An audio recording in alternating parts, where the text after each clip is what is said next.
Ganito pala ang gagawin para mas maging malasa ang ganitong luto mga kaimbento. Talagang nung ginawa ko 'to nagustuhan din ni hubby samantalang hindi niya paborito ang ganitong luto mga kaimbento. Now, umpisahan na natin. Meron tayo ditong bangus.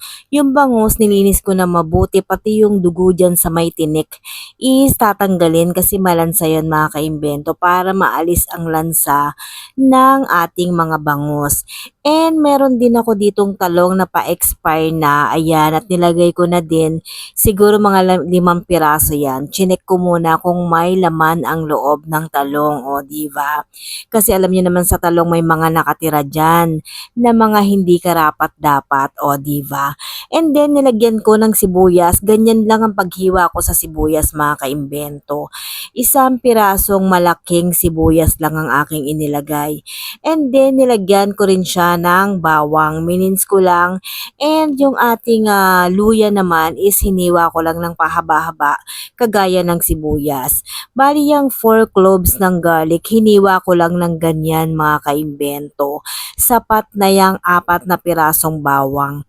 And then medyo nilakihan ko ang ating luya kasi nga naman pag ganitong luto, masarap ang maraming luya mga kaimbento. Kaya naman, pag ganitong luto ang ginagawa ko is dinadamihan ko talaga ng luya. And then yung asin naman is depende na sa inyong panglasa. Kasi merong mga tao na maalat yung panlasa nila, 'di ba? And then yung pamintang durog naman is depende na rin sa inyong panlasa. Ako talaga pag magluluto ako ng mga ulam na may paminta is marami talaga ako maglagay ng paminta.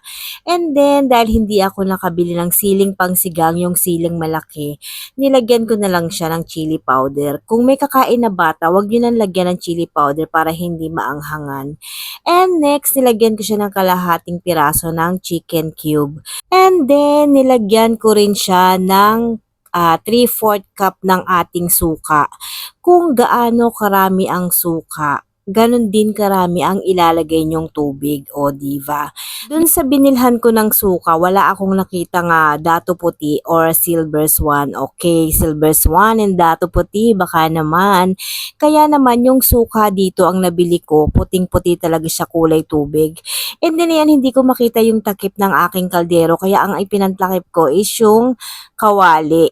Nung nakita ko, tsaka ko pinalitan ng takip ng kaldero, o diba? Ang daming paliwanag lang lola nyo. And then pag kumulo na at alam yung luto na yung mga talong at yung isda, lagyan na natin ng olive oil. Saktong-sakto yan mga kaimbento, itry nyo na. Please follow, like, and share.